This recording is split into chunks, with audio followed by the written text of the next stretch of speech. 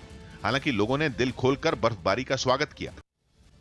मुंबई के जियो गार्डन में 20वें Lakme fashion week का आयोजन किया गया। इस फैशन शो का आयोजन रिलायंस ट्रेंड्स की तरफ से किया जा रहा है, जिसमें कंपनी के brand ambassador actor Vicky Kaushal और जानवी कपूर ने शिरकत की। इस बीच अलग अलग परिधानों में मॉडल्स ने रैंप पर वॉक भी किया। शो के समय रैंप पर उतरने वाले एक्टर विकी कौशल और जानवी कपूर ने रिलायंस ट्रेंड्स के नए कलेक्शन की जमकर तारीफ की। वहीं रिलायंस ट्रेंड्स के सीईओ विपिन त्यागी ने बताया कि फैशन को बढ़ावा देने के लिए कंपनी ने 300 शहरों में अब तक 1000 से ज्यादा स्टोर खोले हैं। 2020 के अंदर 20 साल सेलिब्रेट करना it rhymes very well, so it augurs very well. So Lakme Fashion Week is the largest platform for any Indian fashion designer to showcase their talent. I'm very happy that Reliance Trends has brought together so many talented and fresh and new designers and showcased all of their wonderful works. Delhi में चुनाव के नतीजे आने के बाद महाराष्ट्र में दिल्ली की तर्ज पर बिजली फ्री करने की मांग ने जोर पकड़ लिया।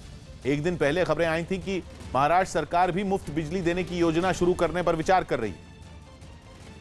लेकिन दिल्ली में आम आदमी पार्टी की ऐतिहासिक जीत के बाद महाराष्ट्र में बिजली मुफ्त किए जाने की मांग तेज हो गई।